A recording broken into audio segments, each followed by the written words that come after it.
Terima kasih ya Aba ya Bapa, tidak ada alasan buat kami untuk tidak bersyukur kepadamu. Biarlah setiap kami selalu bersyukur untuk kasih kebaikan dan rahmat-Mu yang tidak ada habis-habisnya dalam hidup kami ini. Terima kasih Bapa, mari kita berdoa bersama-sama. Ulangi seperti apa yang saya ucapkan. Bapa kami yang ada di dalam surga, dikuduskanlah nama-Mu, datanglah kerajaan-Mu, jadilah kehendak-Mu di bumi ini seperti di dalam surga. Bapa yang baik, berikanlah kami pada hari ini rezeki yang menjadi bagian kami secukupnya, cukup untuk memberikan pinjaman kepada banyak bangsa, sedangkan kami sendiri tidak punya pinjaman. Cukup untuk menjadi saksi Tuhan, mulai dari Yerusalem, Yudea, Samaria, sampai ke ujung-ujung bumi. Cukup untuk menjadi saksi Tuhan dan membaptis setiap anak-anak Tuhan di dalam nama Tuhan Yesus Kristus. Terima kasih Bapa untuk rezeki yang secukupnya, dan ampunilah dosa-dosa kami. Ampunilah kesalahan kami, seperti kami pun mengampuni orang-orang yang bersalah kepada kami. Dan janganlah masukkan kami ini ke dalam pencobaan, tetapi bebaskanlah kami dari segala yang jahat, sebab Engkaulah yang empunya kerajaan, kuasa, dan kemuliaan sampai selama-lamanya. Dalam nama Tuhan Yesus, kami sudah berdoa. Haleluya, haleluya. Mari Bapak Ibu sekalian, sekarang kita bersama-sama secara serempak dan serentak kita akan menggemakan Mazmur 91 dengan suara yang keras, dengan suara yang lantang dari tempat kita masing-masing. 2, 3. Mazmur 91. Orang yang duduk dalam lindungan yang maha tinggi dan bermalam dalam naungan yang maha kuasa akan berkata kepada Tuhan, tempat perlindunganku dan kubu pertahananku, Allahku yang kupercayai. Sungguh Tuhanlah yang akan melepaskan aku dari jerat penangkap burung dan dari penyakit sampar yang busuk. Dengan kepaknya, Tuhan akan menudungi aku. Di bawah sayapnya, aku akan berlindung. Kesetiaan Tuhan ialah perisai dan pagar tembok. Amin, amin, amin. Terjadi di dalam nama Tuhan Yesus. Aku tak usah takut terhadap kedahsyatan malam, terhadap panah yang terbang di waktu siang, terhadap penyakit sampar yang berjalan di dalam gelap, terhadap penyakit menular yang mengamuk di waktu petang. Walau 1.000 orang rebah di sisiku dan 10.000 di sebelah kananku, tetapi itu tidak akan menimpa aku. Aku hanya menontonnya dengan mataku sendiri dan melihat pembalasan terhadap orang-orang fasik. Sebab Tuhan ialah tempat perlindunganku yang maha tinggi, telah kubuat tempat perteduhanku. Amin, amin, amin. Terjadi di dalam nama Tuhan Yesus. Malapetaka tidak akan menimpa aku dan tulah tidak akan mendekat kepada kemahku.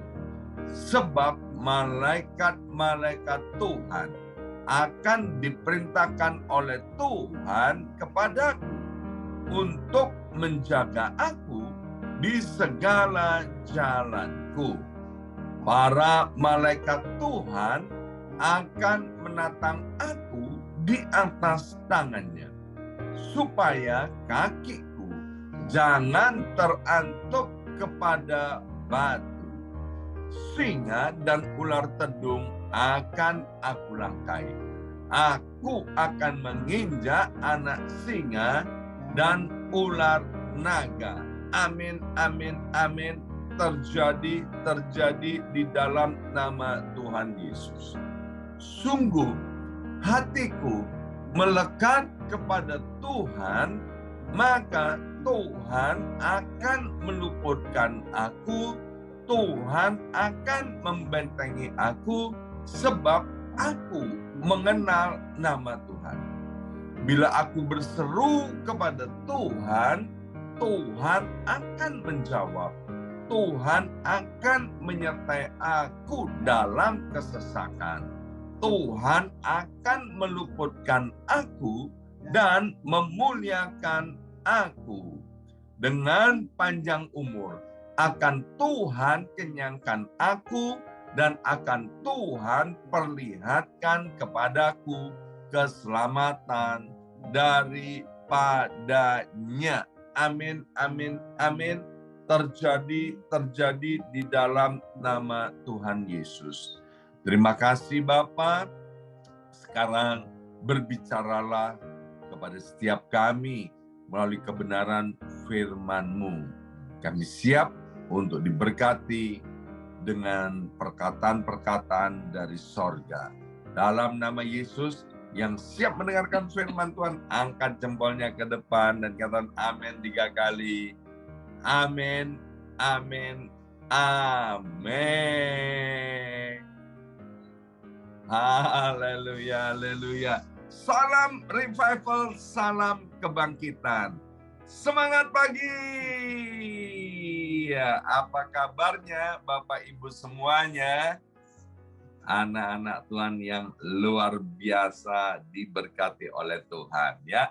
Senang sekali hari ini Kamis 11 Mei 2023 kita boleh bersama-sama kembali di dalam doa fajar. Baik Bapak Ibu sekalian, renungan kita hari ini masih di kitab Amsal pasal 24. Kita akan baca bersama-sama ayat 19 dan ayat 20. Dari Amsal pasal 24. Demikian bunyi firman Tuhan ayat 19. Jangan menjadi marah karena orang yang berbuat jahat. Jangan iri kepada orang fasik, karena tidak ada masa depan bagi penjahat. Belita orang fasik akan padam. Ya, di sini ada orang yang disebut pemarah dan ada orang yang disebut sebagai orang fasik. Kedua-duanya menurut Alkitab tidak punya masa depan.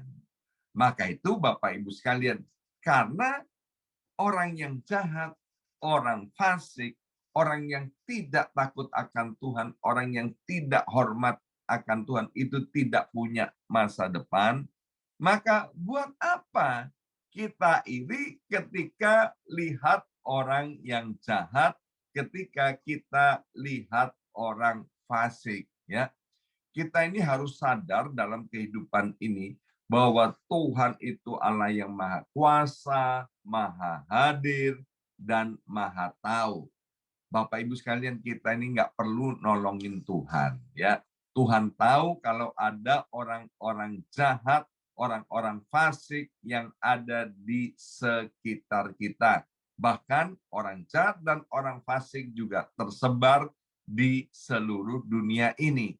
Nah, Tuhan kita kenal di dalam nama Yesus, adalah Tuhan yang penuh dengan kasih. Dalam 1 Yohanes dikatakan God is love. Tuhan adalah kasih. Tuhan itu agape. Jadi Tuhan mengasihi bukan hanya orang yang baik, tapi Tuhan mengasihi orang jahat, Tuhan mengasihi orang fasik.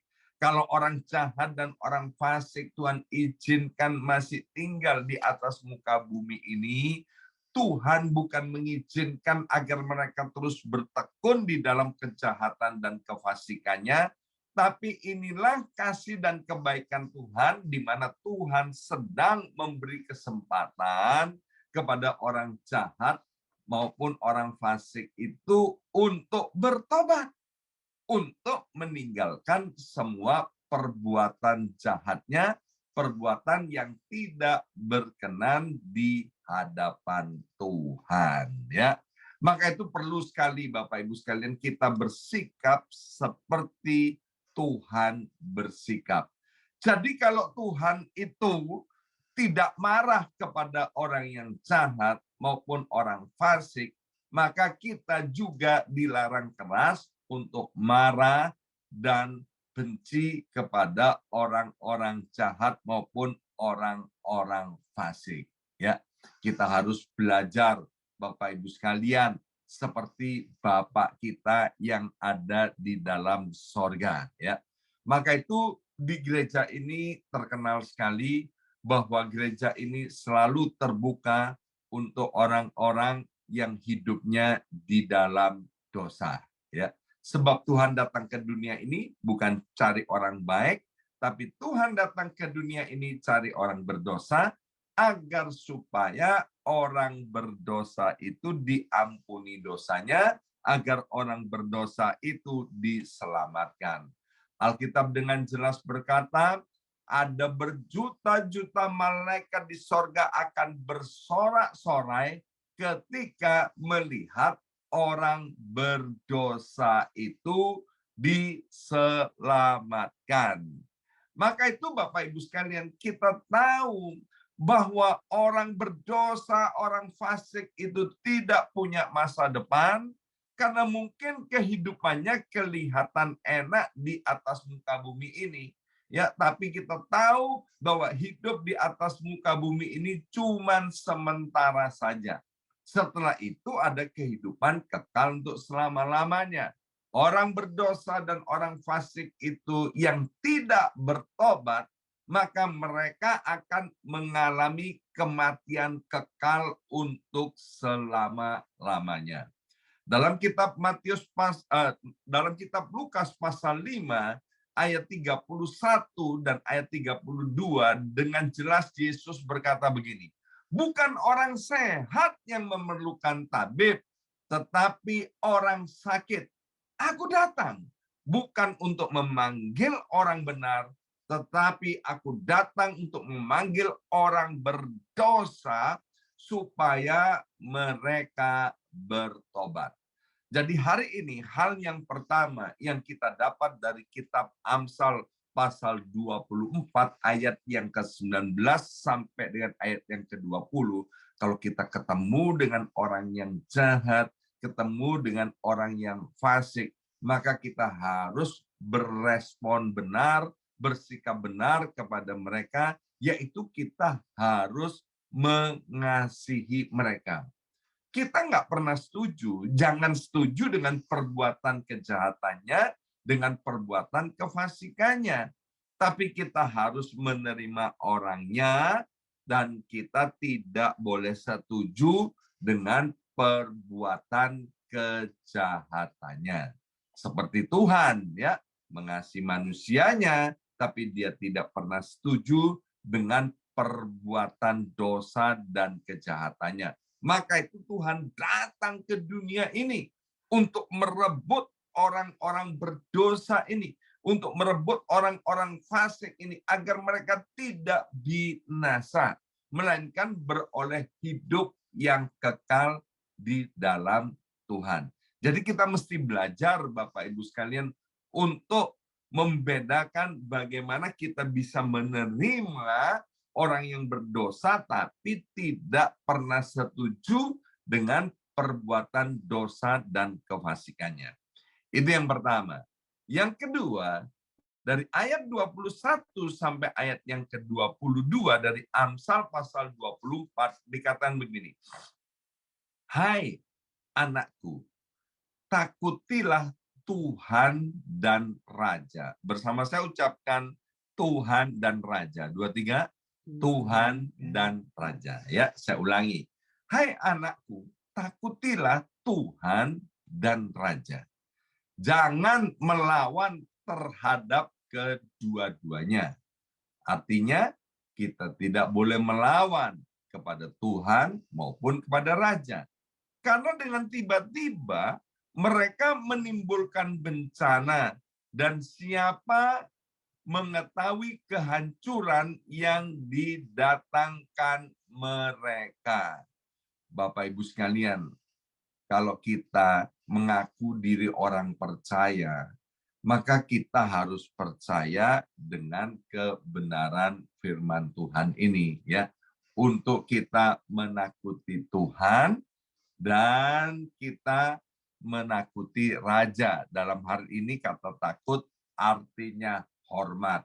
Hormat kepada Tuhan dan hormat kepada Raja. Ya, pagi tadi saya membaca WhatsApp dari menantu saya. Ya, dia kemudian dia cerita begini. Ya, cucu saya ini kan sekolah. Kemudian ada soal agama, ya.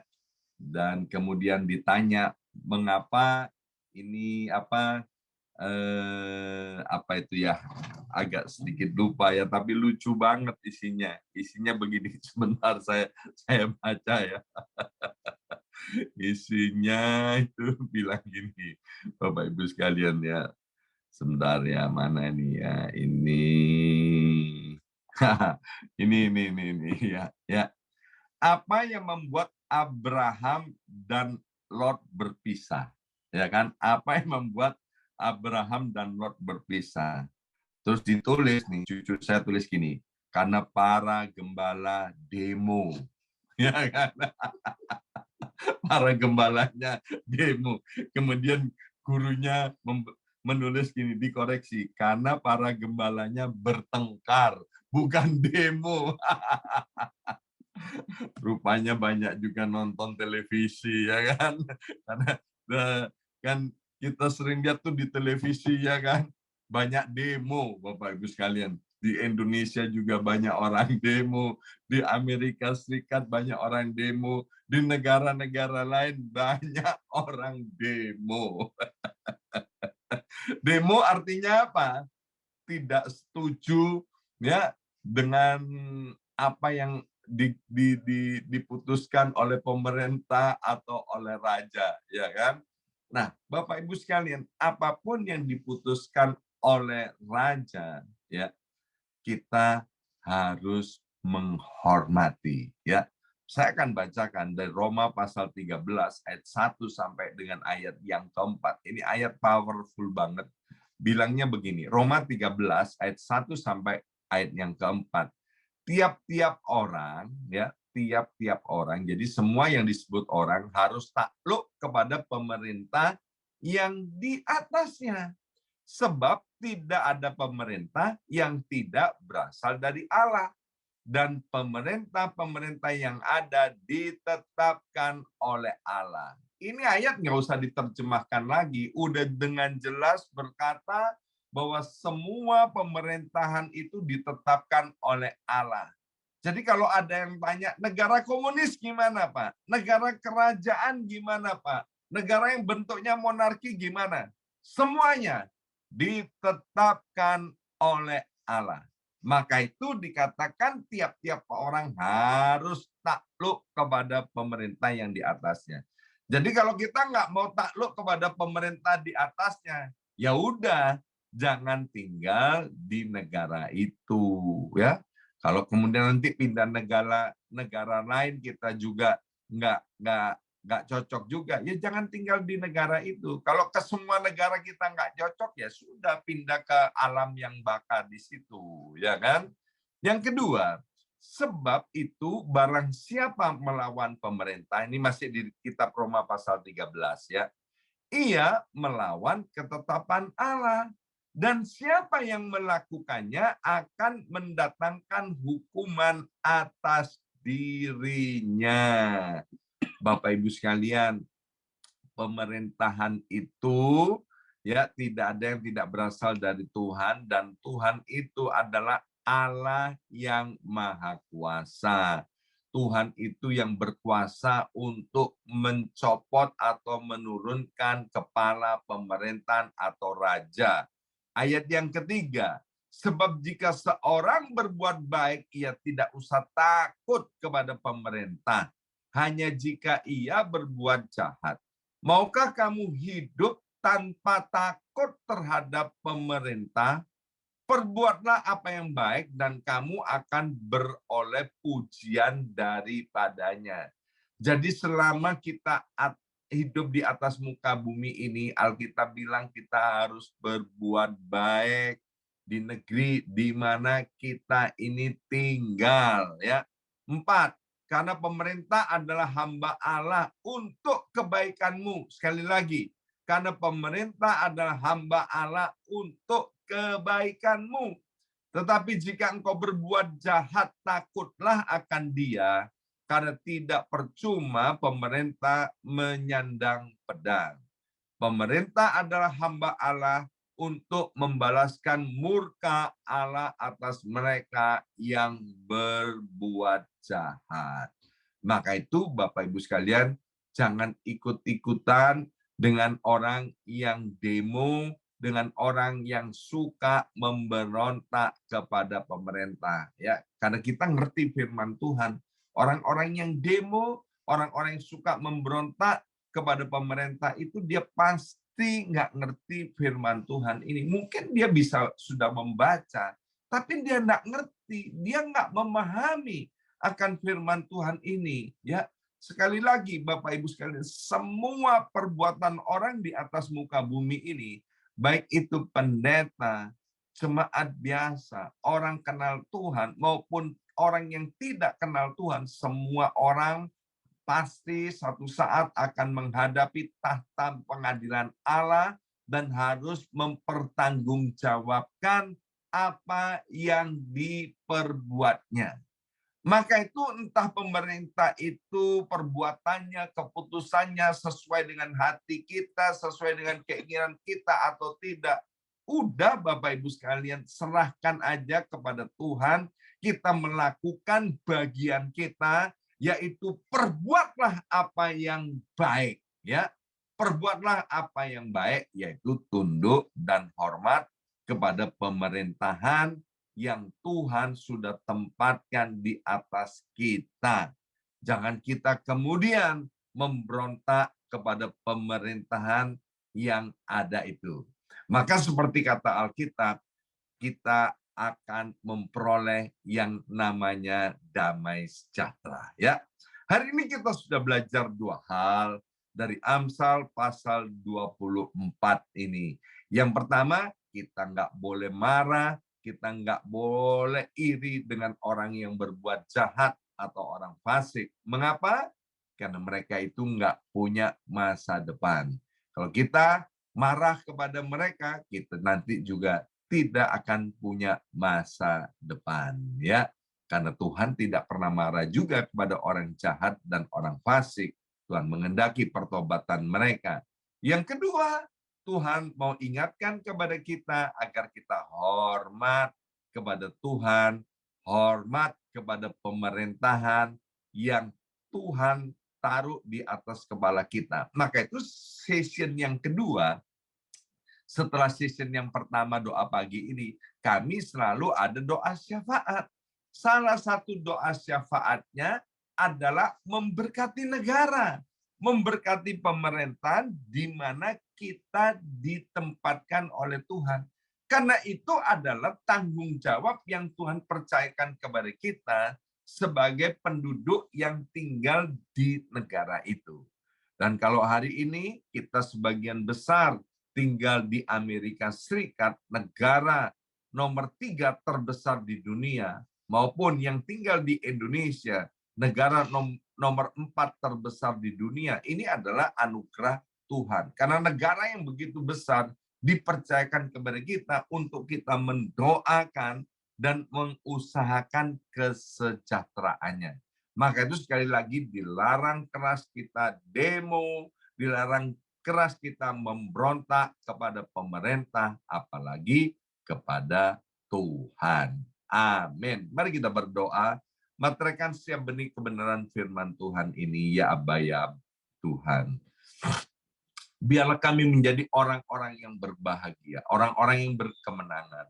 Karena kami mendengarkan firman Tuhan dan melakukannya dalam kehidupan kami sehari-hari. Roh Kudus, tolong kami. Terima kasih Bapa. Dalam nama Yesus kami sudah berdoa. Haleluya. Amin. Amin. Amin.